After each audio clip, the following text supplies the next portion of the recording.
Hi, I'm Sydney and I am a servant of the Almighty God.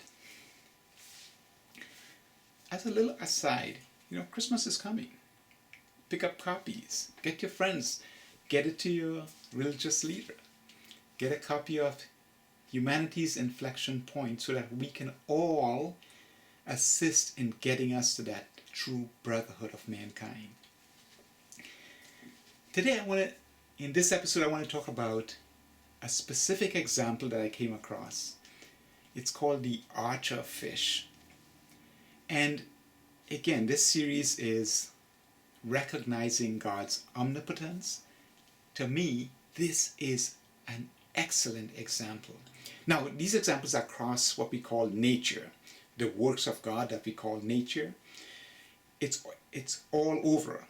But I want to use some logic, right? Because that's my thing. I've been doing software engineering on multiple platforms, from front end, back end, Unix, mainframe, PCs, and again, as a database administrator for both relational and big data, graph, NoSQL, I understand this stuff.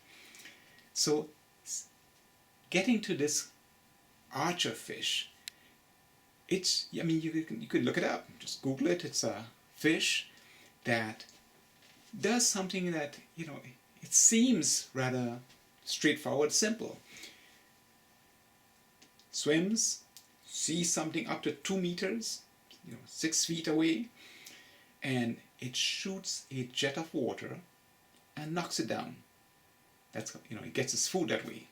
I'm sure it eats other things as well, but this is one of the unique things that it does, the archer fish. Sounds very simple, sounds very straightforward. And I could kind of look at a case where you say, okay, this is just a random, evolutionary thing.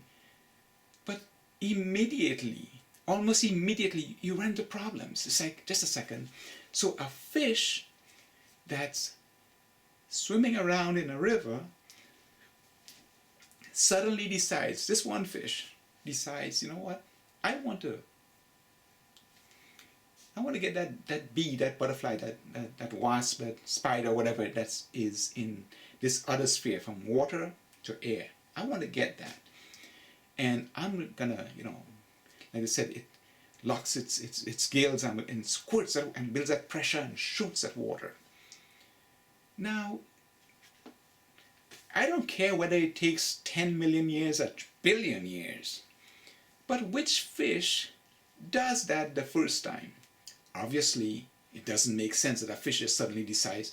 Now, and again, now we're attributing intelligence to this fish to make this decision. I want to do that.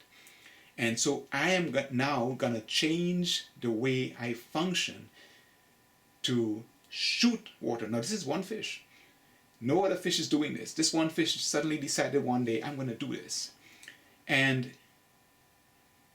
I would assume if it were just a random evolutionary process, it would fail, right, the first time. Somehow that fish now has to make the decision, I am going to take that information and store it somewhere. Because my offspring, I'm not taking them out and training them. And, oh, I gotta mention this. The reason we progress the way we do, we seem to be advancing at this, fantastic rate. It's because we have a written tradition. In many cultures, you had an oral tradition where somebody went out, did something fantastic, took it back, and they told others. They would train others to learn that skill, and so it was up to that individual or those individuals to pass it on by word of mouth. In our modern society, we write things down, and this is why we keep building, because we can teach these things in school, and then there is some kid with a spark that says, something doesn't sound right to me. I want to go and, what about this? And we question things. That's the engineering mind. We question things, and we challenge it. And then we go out and we have a hypothesis, we go prove it. Fishes don't have that. They don't have that. So the first fish that failed, I mean, he had great desire, but he could not hit that wasp, that butterfly, that bee, spider that was up there. He couldn't hit it. How did that go from that fish? Because when we think about it, right, based on our knowledge today, and again, with software engineering, I know that there's a database somewhere. Now, with us, we can look at the type of database, interrogate the DBMS, the database management system, try to figure out, is it relational, is it NoSQL, is it graph, whatever it is, and then interrogate the database to see what information is stored there, getting into AI stuff. The fish doesn't have that. So how did that fish make that decision? Real smart, intelligence in that fish. I'm going to change my DNA. I'm going to change some gene so that my mouth starts changing. So this physiological changes that have to happen to the fish, that starts. I'm going to start writing code within my DNA, right? Or wherever else it is. And I believe that's an interesting store of information. Now, I do believe, just like we don't train a car with AI to try to fly, there are certain guardrail parameters. We say, okay, you can do this or this or this. I believe the fish has that same thing. Every organisms have that. Elephants wouldn't evolve into something with feathers, right? So there are certain there's certain guardrails that says, okay, you are this. So somewhere with the fish, there's something that says, yeah, you can get this special, and it's in the brain as well, because that's a controller, right? Somewhere in that nervous system has to control that. So he sees and he says, I make the decision to shoot that thing. That decision has to be made. But before that decision, before it is possible, the fish has to change. So he has to write it down somewhere in his DNA, so it's passed along in the egg. Because he ain't training his young fish to do that. So it has to be written in the DNA. Think about that. How does a fish over 10 trillion years start writing stuff with its own DNA? To change the way its mouth works and its gills work, so that he can shoot water out there. And now, if he can't do it very well, maybe he won't survive, because that's how I eat. And I can't eat because I'm not that good at it. You know what happens? So bad stuff gets written. But when we think of it logically, right, we see the intelligence. There's a process, there's an intelligent series of decisions that leads to the physiological changes so that this fish can squirt that water. And be really, really good at it. This is not like us using tools. This is like us throwing spears and hitting the mark every time. And so, even if you look at the process, it's pretty simple. But it's not. Because the documentation says it can control the speed at which it shoots, the height of the water, and even the physics of when it shoots. It sends the first one slow, faster, faster, faster. So by the time the first set of water gets there, the water coming behind is coming faster, so it makes a blob. It's not just a stream, it's slow, faster, faster, faster, and it's kind of like they're running into each other until they make a blob to hit that animal and knock it off. Think about that. We can't do that. We are so intelligent. And that information is written somewhere, right? There is a store. Just like we write information in books and we pass it on, but they don't have to learn it. It is written somewhere there. I'll give this example. We know that we have memories. Memories are written in us. I can recall things. And when we recall them, we can see the color. I can see, yes, I was going there. It was a white car. This was a bill. We can recall things. So it's recorded somewhere. This is the sort of thing I would imagine at the judgment, where, unlike us, right? If we are doing something like a lie detector test, we ask questions and we get answers and we detect things. Or is it true? People can still fool it. It's not admissible in court. But what if, as the Almighty, he said, I created the store. It's all there. I have access to it. I don't need to ask you. I can go back and say, let me pull up this information from your memory, your thoughts, your words, your actions, and replay it. Let's go back to this day. And here is everything that happened because I have access to the store of information. If I were the Almighty and I can go back and replay it to you. This is where you were standing, what you were thinking. So there is no reason. If we had that, we'd be godlike. Because we wouldn't be asking, what were you doing? We would say, I suspect you were involved with this. Of course, it would have to be read-only memory, or else people would change it. But we could go back to that day and time and replay. You can just be quiet. We put this machine around you, attach something to you. Access, just like a video, right? We go back to that point in the video and we can hear your thoughts. We can see the action. And so we don't need to ask questions. Why did I make that little diversion?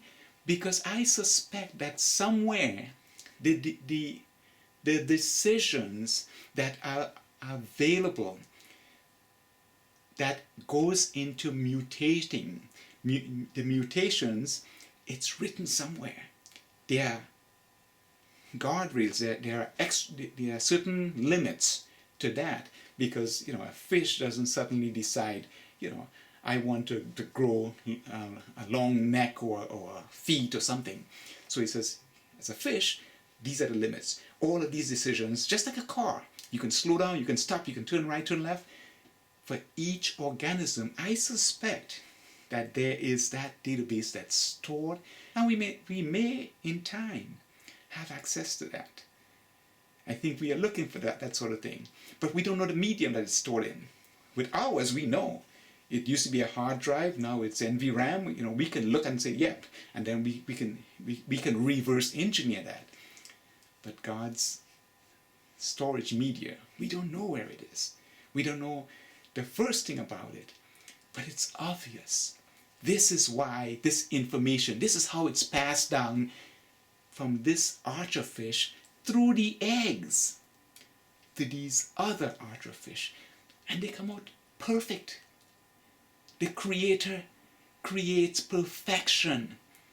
All of the physics, even to look from the water to the air above, the light seems to bend, right? You have that refraction where it seems to bend. The fish calculates that. It understands gravity because it knows this is how much force to get to that point. All of this is written so that the fish doesn't have to think about it. It's second nature. And this is when I spoke about simple to complex. For the simple things, he has encoded all of it. So it becomes second nature to them. With us, we are so complex, we have to train. Our kids can survive for the first how many years? Some maybe 10, 8, some 20-something, some 30-something. We have to take care of them. But the archerfish, from the time it's an egg, everything it needs is encoded. This sophisticated programming, as I'd like to call it, it's all there. He has encoded all of that. So the next time the little fish sees it, he's like, I know what to do. This is second nature because it's encoded there. No fish trains another fish. But here is an excellent example of sophisticated design. We see intelligence. We don't see one fish over 10 million years learning to shoot, and changing his own physiology, changing his DNA. This is what we know now. It's not like the fish decides, I'm just going to change my skin. No!